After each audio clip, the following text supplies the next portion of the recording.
The temple up ahead was built to remember Pervases. Maybe I came here because I had a realization. You mean back when we were underground?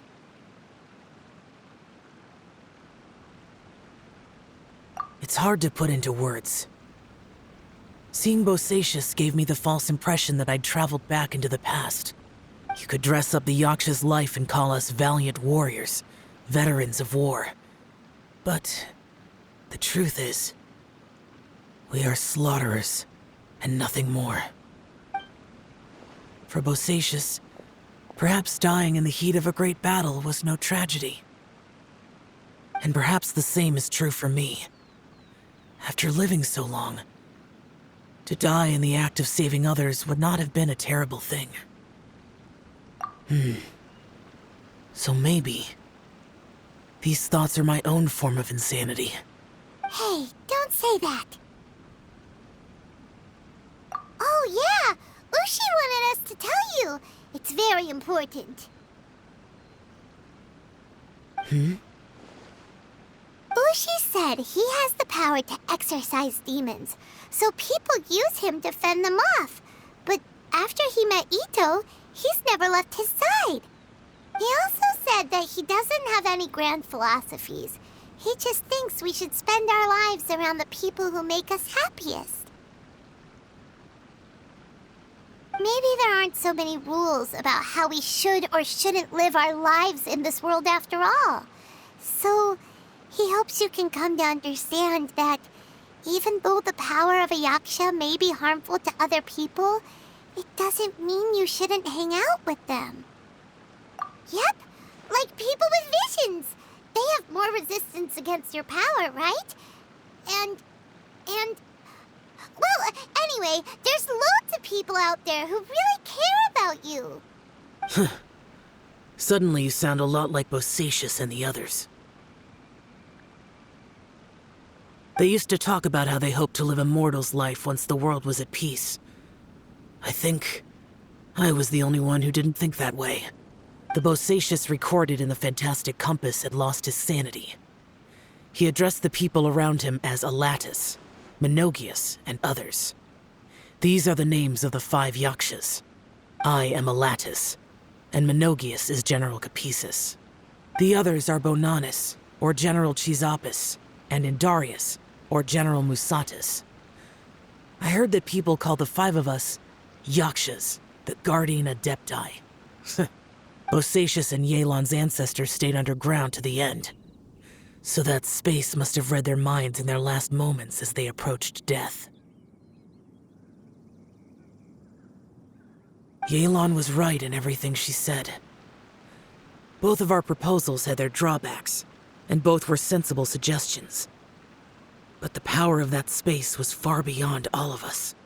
I couldn't have done all I did without everyone's help. Even in the final moments, it took every bit of my power to break free from that place. Well, Paimon still thinks you were amazing. Yanfei and Yelan are correct. I always prepare for the worst-case scenario. This mindset is deeply rooted in me. Even so, it was the most optimistic solution I could think of.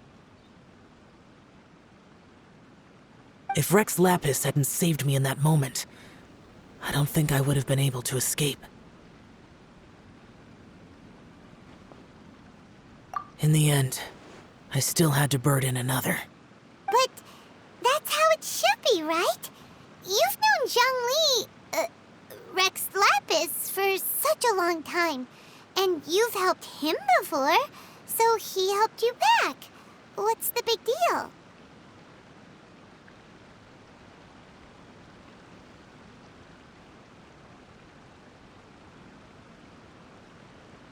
Perhaps.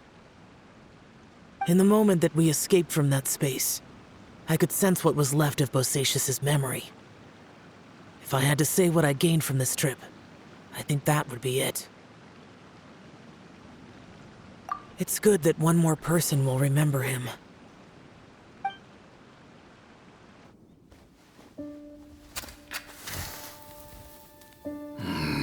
Menogias, where have you been? Brother Yaksha, you're confused again. I've told you countless times, I am Boyoung, a thaumaturge who fought with you in the chasm. Boyoung? Boyoung? You are Boyoung, but who am I? Believe me, I want to know as much as you do. Here we are, the two who agreed to stay here together, and I can't even call you by your name. It's a shame. Stay here? No. No, you have to leave. Nonsense, Brother Yaksha. We're down here for good now. Don't you remember? It's too late to have regrets. The seal can't be broken. The seal. Ah, yes. I'm a Yaksha who came here to fight. Brother, are you okay? Look at the state of me. I don't think I've got long now. We're the only two left. Don't go dying on me.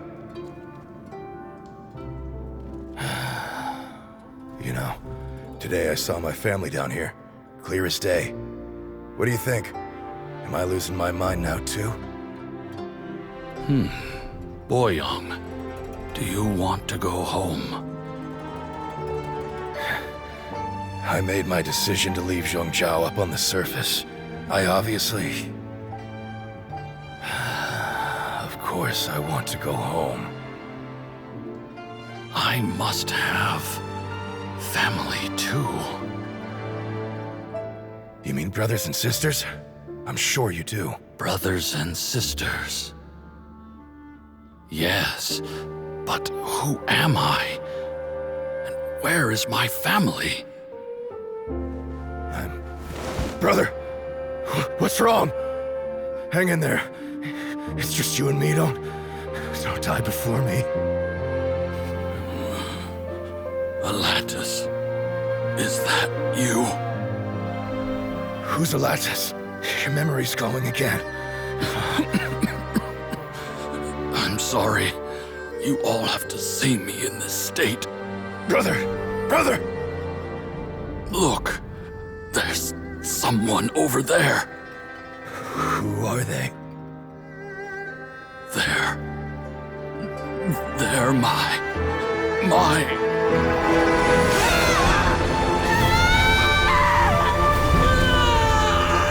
I remember now. I know you.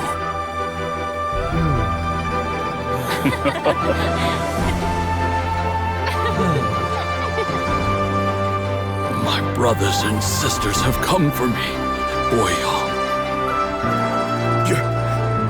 You're awake? At least tell me your name. Brother Bosacious. Hey, Bosacious. Bosacious. I am Bosacious, and my destiny is to make the ultimate sacrifice.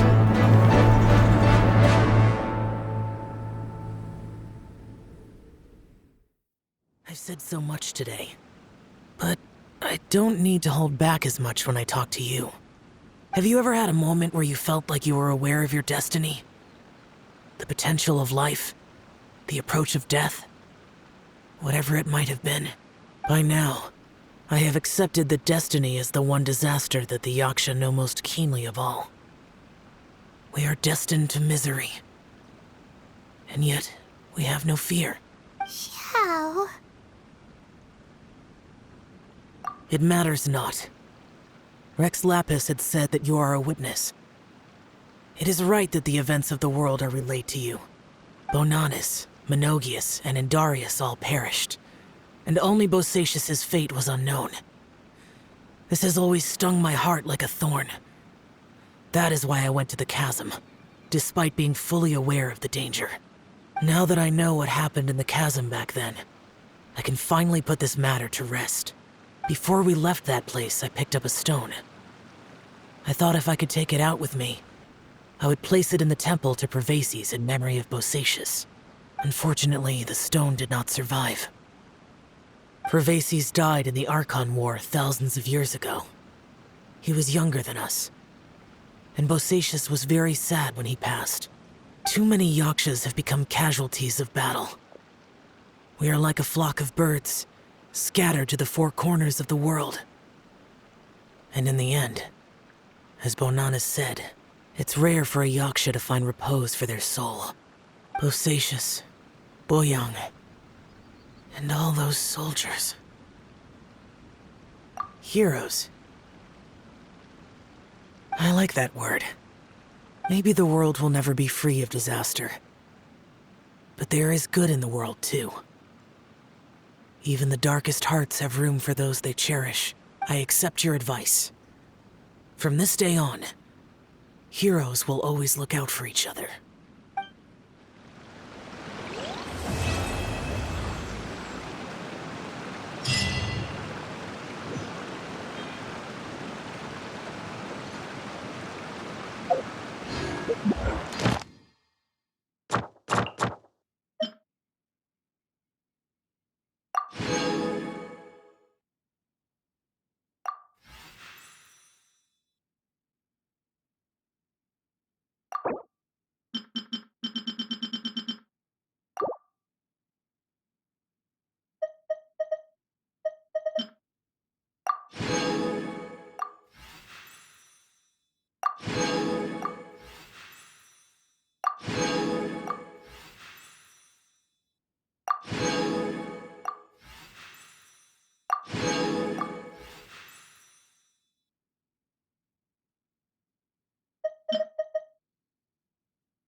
Come on, serious suggestions, please. I'm not trying to write a thriller here.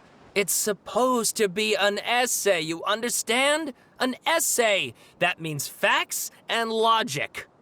Well, if it's facts and logic you're after, you shot yourself in the foot with your choice of research topic, didn't you? The Tatara Suna mystery. When so much remains unexplained, there's little to be objective about. Unless, of course, you restrict yourself to textual criticism. Yeah, well, this is my teacher's area of research. I can't change that. But it's fascinating enough without having to sensationalize it, don't you think? The strange location, the missing details, a mysterious person. I want to write my essay on something interesting, and I'm interested in getting to the bottom of all this.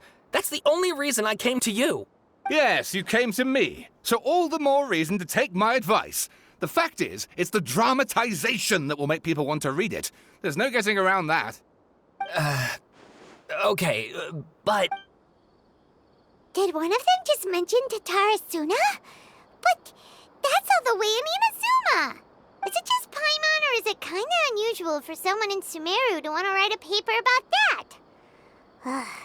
Everyone here's just going about their business. Maybe it really is just Paimon. Guess people here are free to research pretty much anything. Great! Let's go find out what this Tatara Suna mystery is all about.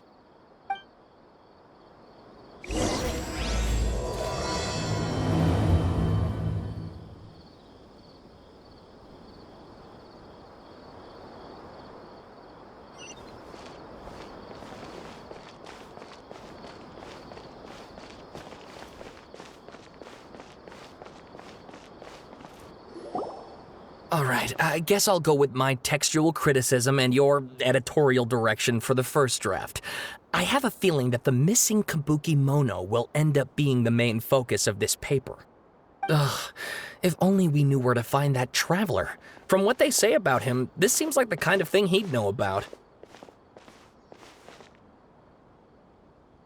Oh, you're the traveler, you say? Hey, what's with that face? Don't believe us? No, of course I believe you. Actually, I first heard about your great exploits when I was still in Inazuma. This is my first time coming face to face with you and your mysterious silver-haired companion. I couldn't believe my luck, and out of force of habit, I started, examining the evidence. Sorry. Oh, Sawada, for the love of... Sorry, we don't get out much, so our social skills are kinda lacking. Traveler, I hear you've helped many people a great deal and been to many places. Would you be able to tell us about Tatara Suna? Actually, we don't know much about that place either. In fact, we only came over here because we heard you talking about it and wanted to learn more. I see. My teacher chose this area of research as a personal challenge. He said it's difficult to get into because even Inazumans don't know much about Tatara Suna's past. But who'd have thought that... If you don't mind, I'd love to show you all my outline for the book I'm writing about Tatara Suna. Hold on, Sawada. Don't you think that's a bit of a deep dive for a first read? Well, fair point. In that case, please ease yourselves in gently by taking a look at Akaba's latest essay draft. Let me give you some background. This all started with the discovery of some records in Tatara Suna. The writings mentioned someone by the name of Mikoshi Nagamasa, who crafted a fine blade. But in the end, he threw it into a fire to destroy it, and killed his servant Katsuragi. Why? Well, no one knows. Apart from the swordmaker, his servant, and the one who wrote this all down, the records also mention a Kabuki Mono. This seems to be an Inazuman word for an eccentric stranger, someone who dresses funny or acts in an unusual way. That's right. Akaba's teacher has spent quite some time researching these events on the ground. This Kabuki Mono lived in Tatara Suna for a while before disappearing without a trace. And shortly afterwards, as Akaba mentioned, things got pretty ugly. So first this strange person goes missing, then a murder happens? Seems kind of fishy to Paimon. Yes, my thoughts exactly. So I helped out too. I asked everyone I could think of if they knew anything about what happened back then. And wow! Did I get lucky! Stop This part's important. I just wanted to make it stand out. It just so happens that a friend of mine works at the Government Records Office. He looked into it for me, and I can now confirm that all the aforementioned individuals did, in fact, live in Inazuma over 400 years ago. Even back then, Tatara Suna was already at the center of Inazuma's smelting industry. The man in charge was a government official named Niwa. Curiously enough, it seems like he went missing too.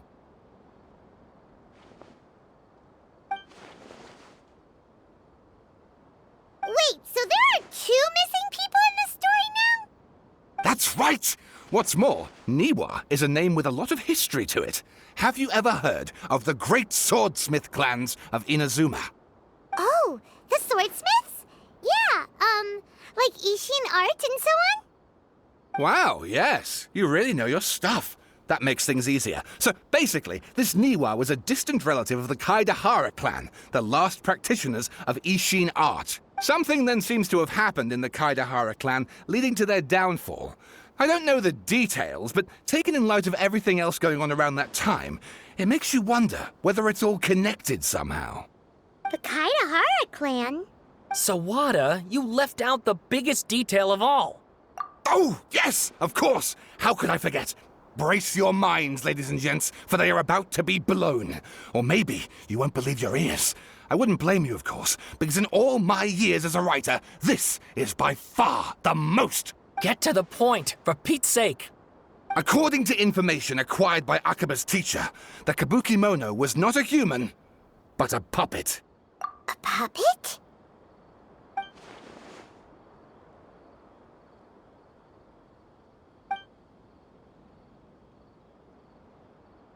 Aha! Judging by the looks on your faces, you do know something after all.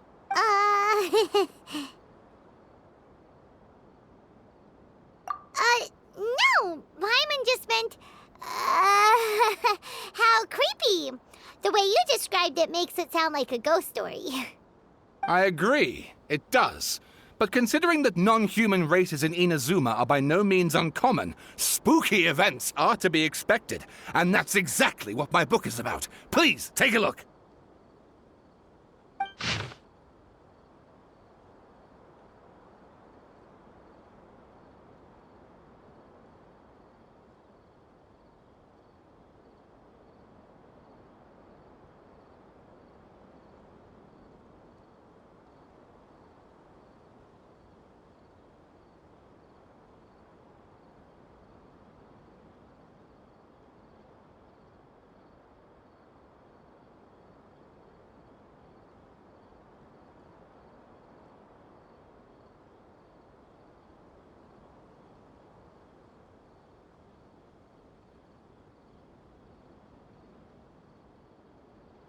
Oh, and please read my essay draft as well.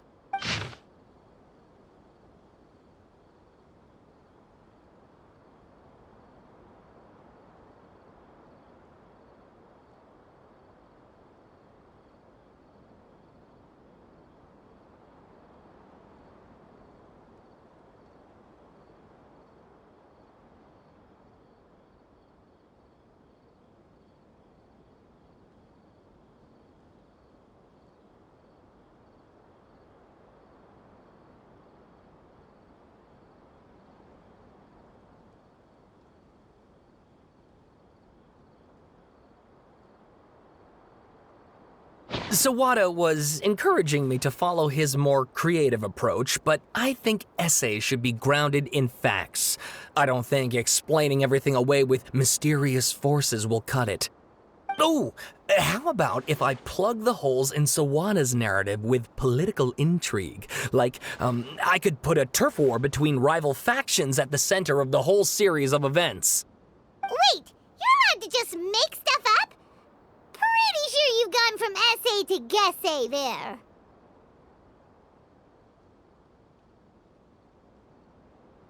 Akaba, look. Your teacher has researched this extensively. I've reached out to everyone I could think of. Whatever information we have now is all that there is to know. This is as much detail as you're ever going to get. Besides, if there really was a political power struggle going on at anything like the level you seem to be suggesting, what hope would we ever have of finding out the truth? Good point. Okay, back to the drawing board, I guess. Give me some time. I need to find a new angle on this. We have some other stuff to do, so we'll have to say goodbye for now. Good luck with your essay! All right, thank you. If you find out any more info about all this, please do let me know. Thanks so much.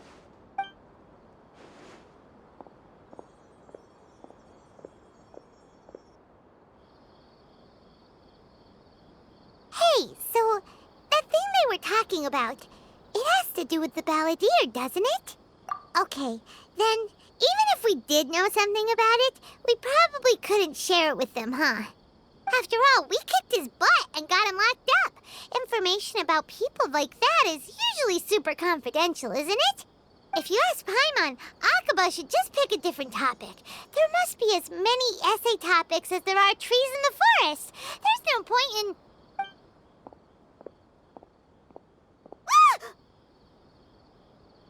Hey, did you see that?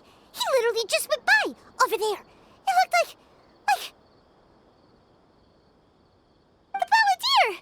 No, it can't have been. He got locked up. Oh, quick, let's catch up and see.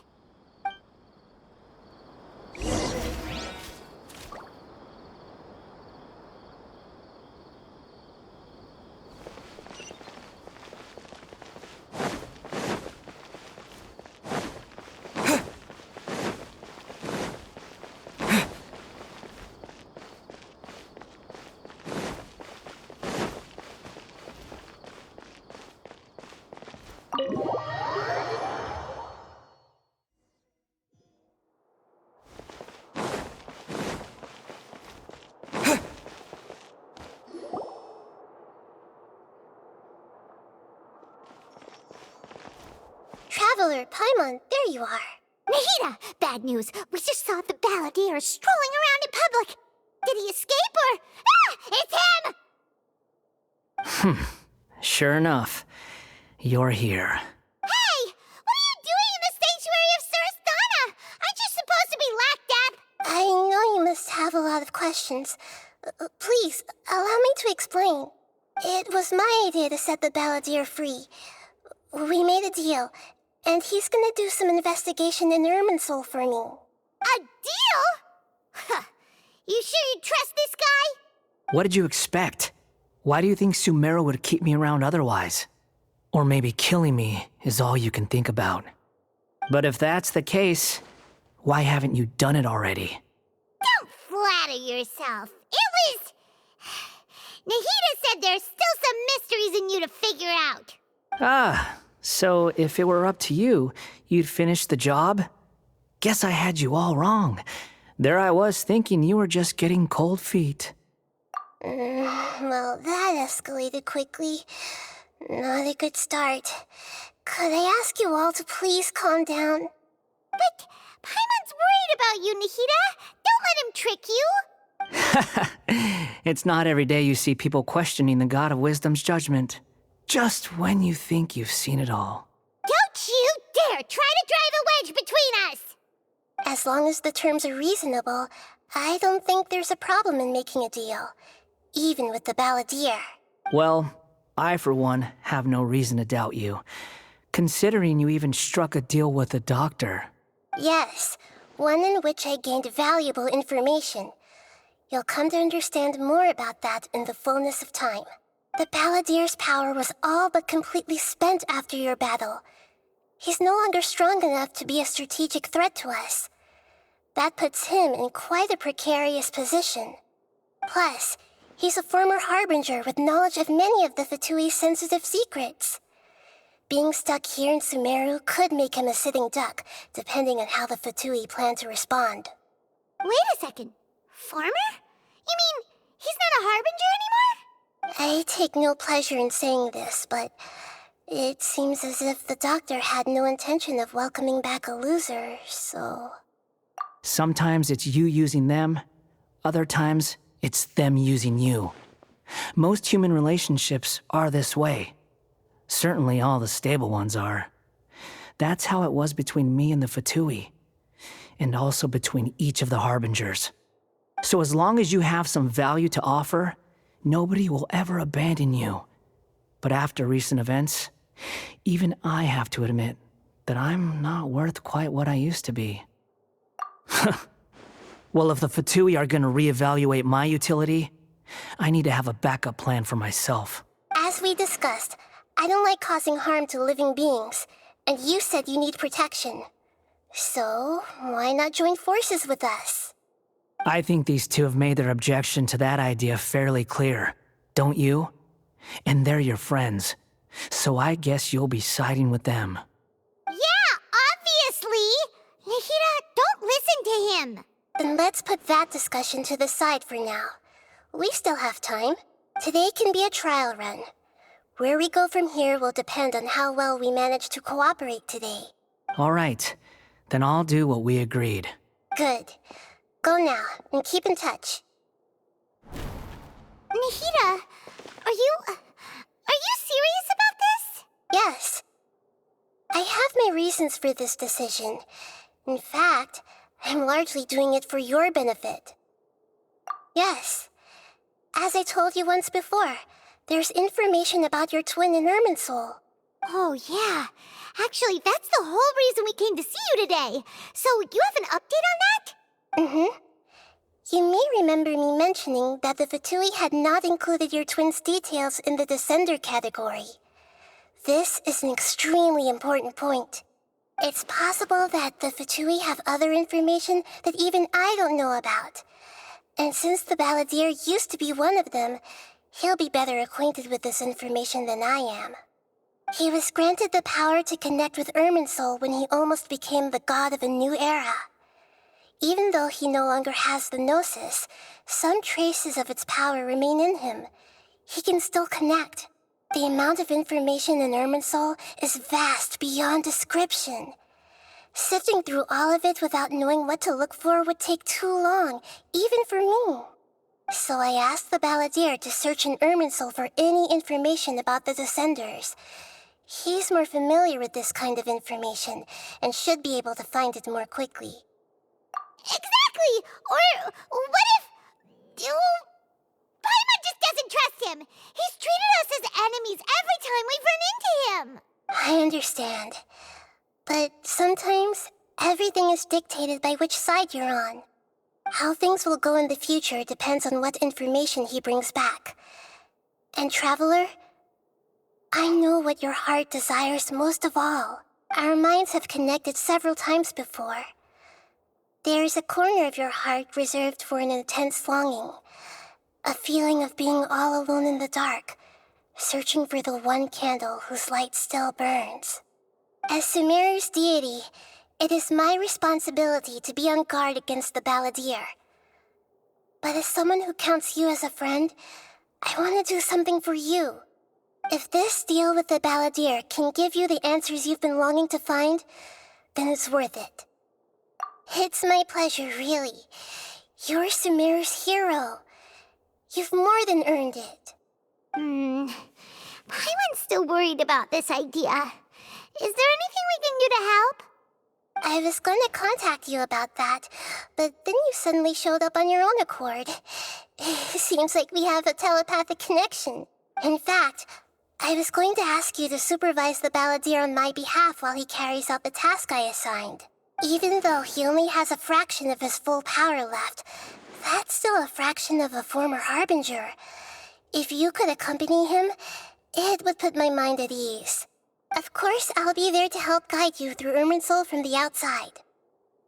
Great, thank you. Prepare yourselves. I'm going to transport you into Irminsul. Wow, it looks pretty different here compared to last time. The colors are gentler. Guess that must be because Sumeru's at peace now.